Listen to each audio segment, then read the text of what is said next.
स्वागत है आपका अदाई व्लॉग्स में। यहाँ हम चर्चा करते हैं मानसिक स्वास्थ्य के बारे में।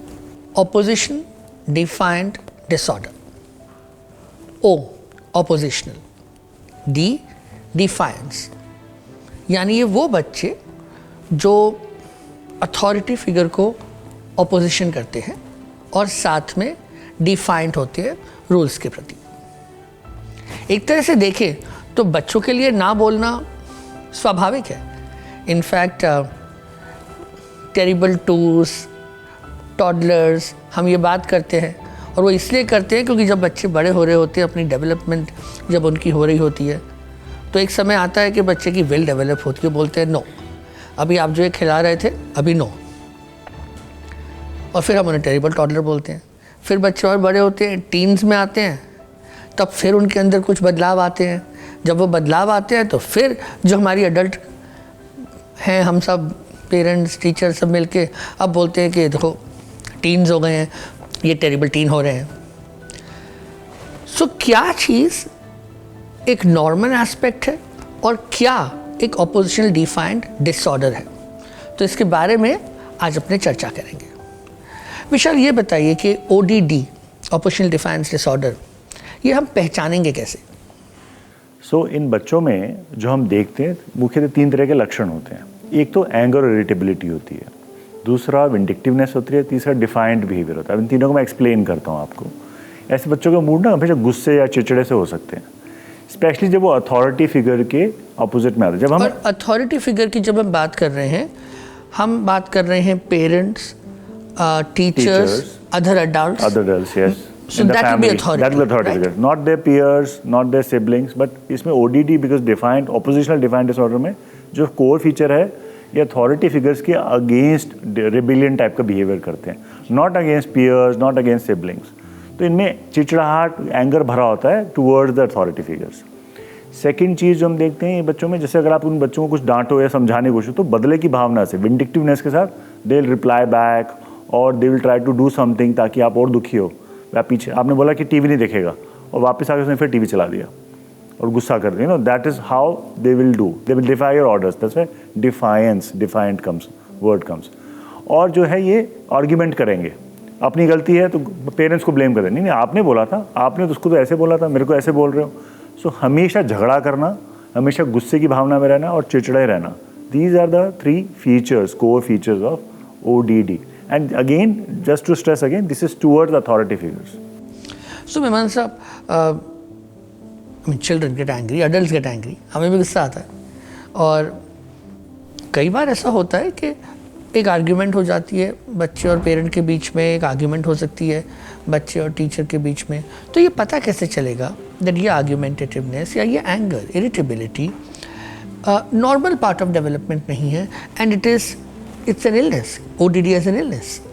So it's not a one-off episode जो हम इसमें देखते हैं. There is a continued pattern जहाँ पर बच्चे अनकोऑपरेटिव हो जाते हैं, चाहे वो पेरेंट हो, टीचर हो, डिफाइंस बहुत ज़्यादा होता है। इसीलिए हम ये देखते हैं कि इन बच्चों के लिए कंप्लेंट्स भी स्कूल से बहुत ज़्यादा आती हैं। टीचर्स ये कहते हैं कि मिसबिहेवियर बहुत ज़्यादा है, रूल्स को फॉलो ना करना, इंस्ट्रक्शंस को भी डिफाई करना। और हम ये भी देखते हैं कि जैसे कोई इन्वायरमेंट से इनको इंस्ट्रक्शन आती है या इवन इंटरवेंशन आता है कि कैसे अपने बिहेवियर को चेंज करना है, वहाँ पर इनकी हॉस्टिलिटी और ज़्यादा बढ़ जाती है। एंड कम से कम ये देखते हैं कि once a week at least for more than 6 months of time हम इस बिहेवियर पैटर्न को देखते हैं। और इनका जो इमोशनल रिएक्टिविटी है that is not age appropriate, it's a little more than what one would see age per their age. So हमने ये समझा कि एक पैटर्न जो 6 महीने तक लगातार वंस अ वीक हो रहा है, जहाँ पे बच्चों में ऑपोजिशनल बिहेवियर आ रहा है, डिफाइंड हो रहे हैं, रूल ब्रेक कर रहे हैं, स्कूल से कंप्लेन आ रही है किसी भी अथॉरिटी फिगर की तरफ, और एक उनके अंदर हॉस्टिलिटी बन रही है, गुस्सा, चिड़चिड़ाहट ज़्यादा रहती है।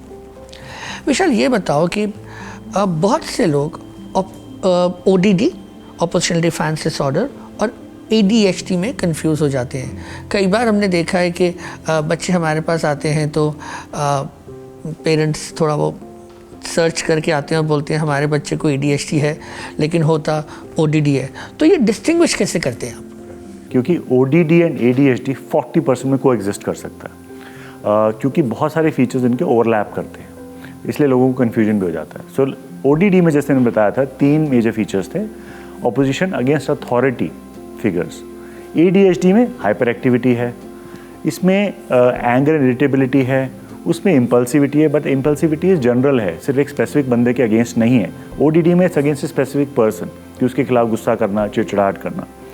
तो ये इंपॉर्टेंट है हमें इस चीज़ को डिफरेंशिएट करना, और ये को एग्जिस्ट भी कर सकता है। इसलिए जब हम देखते हैं, डायग्नोज करते हैं, तो हो सकता है हम दोनों को, पेशेंट को दोनों डायग्नोसिस भी दे दें, ODD प्लस ADHD। सो हमने अभी बात करी ऑपोजिशन डिफाइंस डिसऑर्डर की।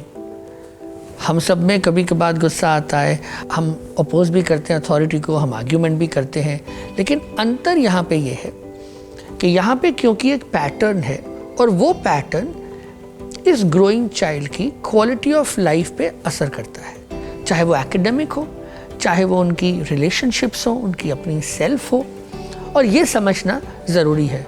दूसरी एक इम्पॉर्टेंट बात कि 30% बच्चे जिनको ODD है उनको आगे चल के कॉन्डक्ट डिसऑर्डर हो सकता है, जो आगे चल के एंटी सोशल पर्सनैलिटी भी बन सकता है। इसलिए ज़रूरी है कि जब हम ODD को आइडेंटिफाई करें तो उस पर जल्द से जल्द हमें इंटरवेंशन शुरू करनी चाहिए।